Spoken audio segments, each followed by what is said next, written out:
Welcome to AutoCAD 2022 Beginners course. Now before we start this course, I want you to download the lesson files.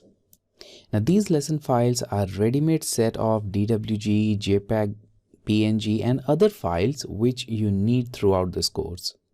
Now you can download the lesson files from next lecture. Lesson file is available in zip format and you need to unzip it before you can use it. Now the software which I've used for this course is AutoCAD and AutoCAD LT, and that's what I'm recommending for this course. If possible, use the latest version available.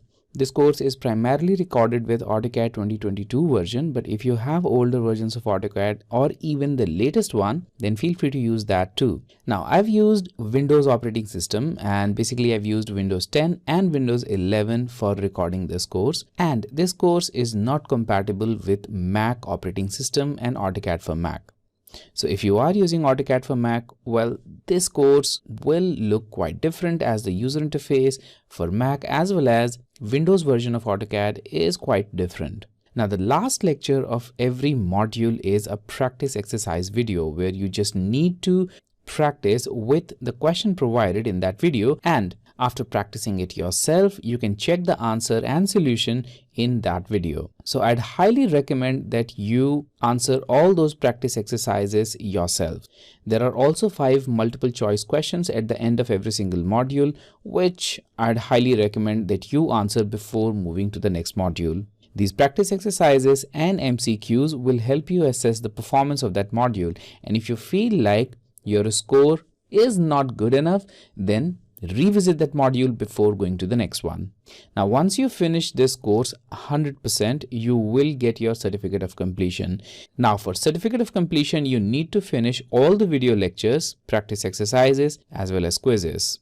Now this entire course is recorded at a comfortable pace, but if you feel like video playback speed is very slow or even very fast, then you can change it using the video playback control as shown here. You can also adjust the video quality using the quality preset as shown here.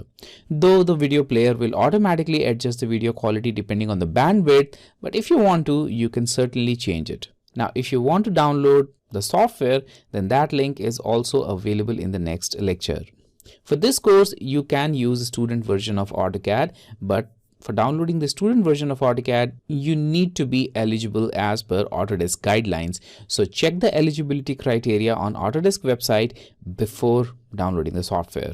Finally, if you have a subject matter question, you can let me know in the Q&A section and I'll answer it as soon as possible. If you post subject matter question elsewhere, maybe via messages or even using email, you may get delayed responses. So I'd highly recommend that you use Q&A section for questions if you want a prompt response. So with that, let's start the course.